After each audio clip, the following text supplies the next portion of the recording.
friends. Welcome to the Creative Impact Podcast. I'm your host, Rachel Caldwell, and I'm so happy you're here. Each episode, I take some time to chat with fellow artists about life, faith, and the impact of the arts. Surprise! Hey everyone! I'm here for a special bonus episode this week to give you a bit of an insider look into our Patreon community. So you've probably heard me mention our Patreon community on previous episodes, and I thought, what better way to show you what Patreon is all about than to give you a taste of what you get as a Patreon supporter of the podcast. So Patreon, as I've mentioned before, is basically a platform where you can choose to support the podcast through monthly donations, and it's set up essentially like a subscription. So you can sign up and give at whatever level you're comfortable with, and then in return for that, you get some extra content from some of our guests, as well as behind the scenes look at what goes into making the podcast. So what you are going to get to hear on today's episode are some short clips of the Patreon bonus content. To learn more, just go to creativeimpactpodcast.com/Patreon. That's creativeimpactpodcast.com/Patreon. Now let's go ahead and jump into our first bonus clip, which is with Tiffany Schrepferman. Tiffany was my guest on episode 34. And in this bonus content, she talks about what it's like currently as she's working again with Adeum, helping lead the professional dance development program.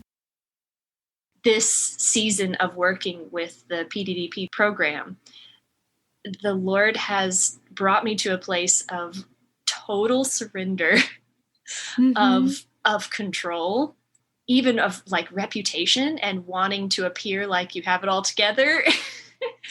All the things that I'm so used to trying to put on, or like those kind of masks I would wear in the touring and production circuit of, you know, wanting to look like I knew what I was doing and have it all together. Yeah. All of that, I have had none of that with this program at all, of just having to come in complete honesty and say, you know, I need the Lord as much as you guys do. Like, I need his help to be able to even teach. And we're just going to sit here and wait on him. And some of our classes have been so anointed and amazing because I haven't planned. Because usually I would be so stressed out and up for hours the night before trying to have everything planned, trying to have all the music arranged, because I didn't want to not meet their expectations or to feel like I had let them down. And the situations were such that I just wasn't able to do that kind of work and had to walk in to class being like, I need the Lord to teach this class. Right. and he would show up and do that. And so amazing.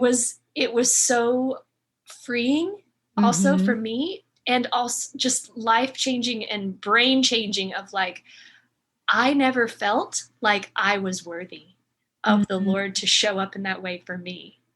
Whoa. So I felt like I had to plan and be in control and have everything figured out because I didn't trust. And I never knew this about myself, but I never trusted fully that he actually would show up for me in that way, that I was worth that. Wow. And so it was amazing. Yeah, it was so. What a revelation too, just to really. So he forced me into a situation. He forced me into a situation where I couldn't have things under control and I couldn't be prepared in order to show his kindness and gentleness of like, I'm going to show up and give you what you need when you need it. You can trust that. And he has continued to. And this season with the people who are in that program, it's just been so special to me as well to be able to come back to. I've even like choreographed, which I haven't done in so many years. That's awesome. And yes, and I'm like taking classes with it, and just seeing the growth in them as well is so encouraging. And for sure, the things that the Lord has taught me as well through being in this position with this program. So I am still learning things from Adeum, and the Lord is still bringing me around. Yes, exactly.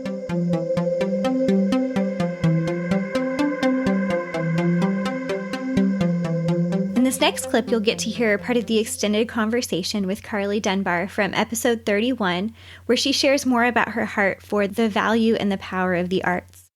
And I was thinking about how the arts affect us as people, and especially, kids growing up and students. I know you mentioned like kind of that self-discovery piece, and kind of connecting inward.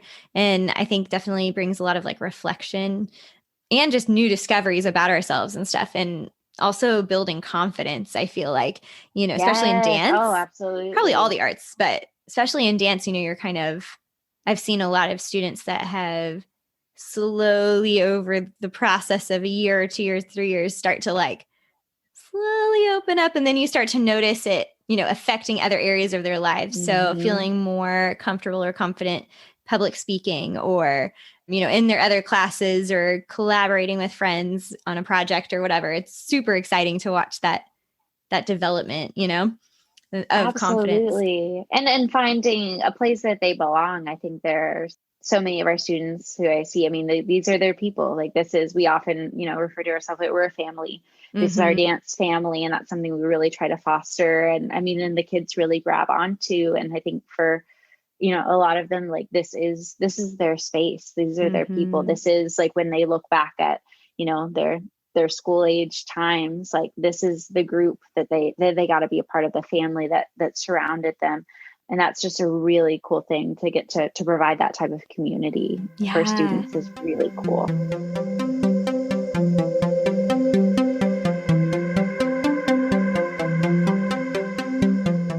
Next, you'll get to hear more from Randall Flynn from episode 4, where he shares about what it looks like as an artist to use our gifting to serve humanity.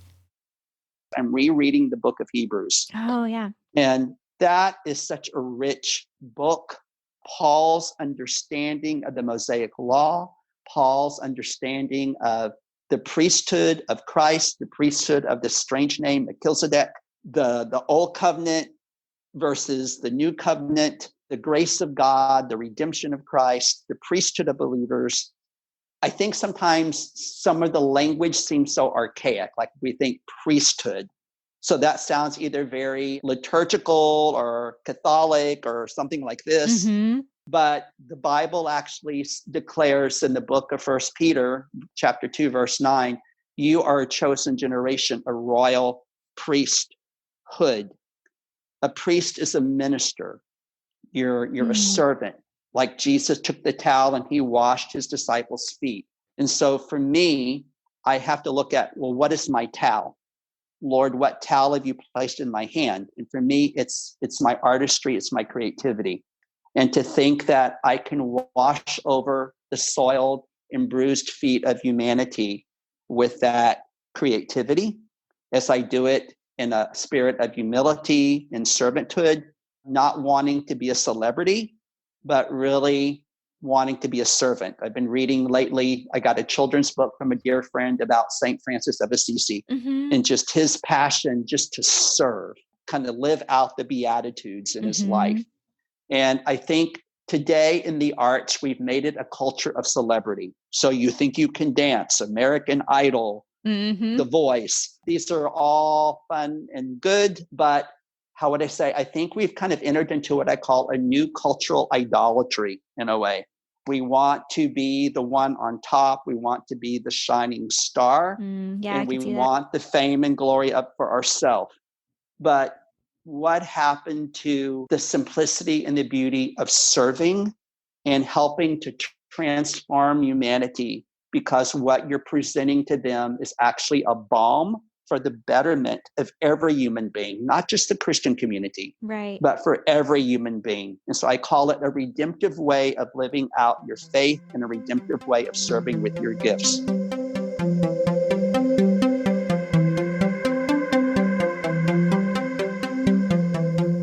I have a couple more clips to share with you in our bonus episode today. All of this content and more can be found on our Patreon page. As of today, you can get access to more than 15 bonus posts on Patreon, and there's new content being added every single month. Our next bonus clip was with Joanna Collith from episode 24. In this clip, Joanna shares a beautiful picture of collaboration.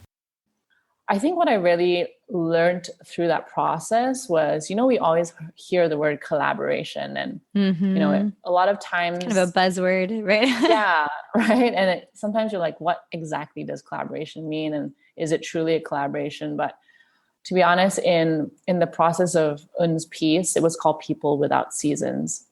I really felt it was a true collaboration. Like, yes, for the sake of time, she did bring over a majority of the material in terms of the steps and the timing and the music.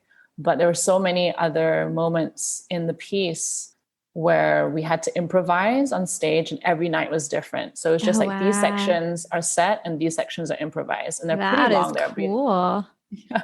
There'll be about 10 to 15 minutes of like pure improvisation with a cast of 15 people. Wow. And a set that we have to move around. And it's like, okay, how do we make this work? But it was just the way she ran her rehearsals. There were so many times where it was just, okay, guys, we're going to play a game today, and these are the things you're going to do. Or, okay, we're going to go grab some like food outside and just we're going to talk. And I think it was just learning from her that, again, dance is not just in the studio. We learn the steps, and that's how we're going to get this done the most efficient way.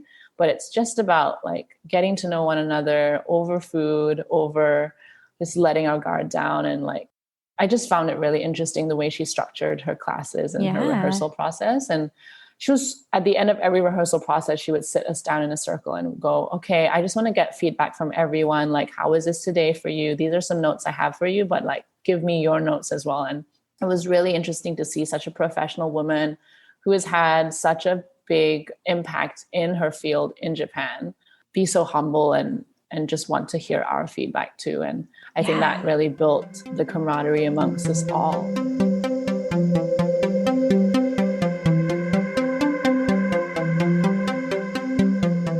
Our final Patreon preview today is with Melissa Livingston from episode 23. In this short clip, you'll hear a bit of our bonus content where she shares about the importance of boundaries in our lives.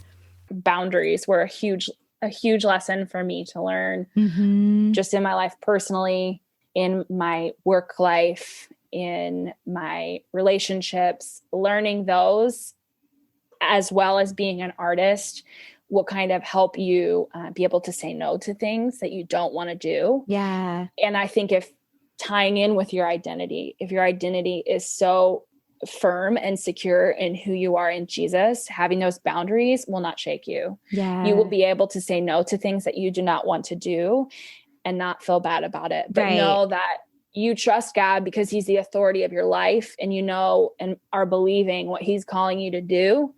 And if he's telling you to say no to something, then you need to listen to him, and it doesn't matter what other people say. Yeah, that's so hard.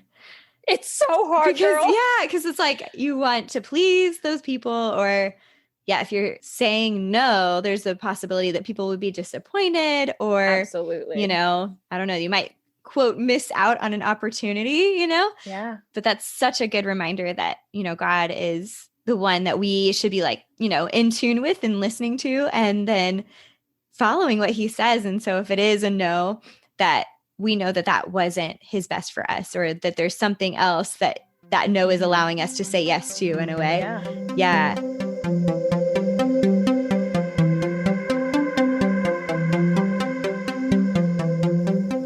Well, this was super fun. I loved getting to bring a little bit of extra content to you guys midweek. I hope you enjoyed this preview of our Patreon community, and I'd love for you to check out the page at creativeimpactpodcast.com/Patreon. Hope y'all have an awesome weekend, and I'll see you back here on Tuesday when my friend Logan Keller joins me for our next full episode of the podcast. Thanks, everyone.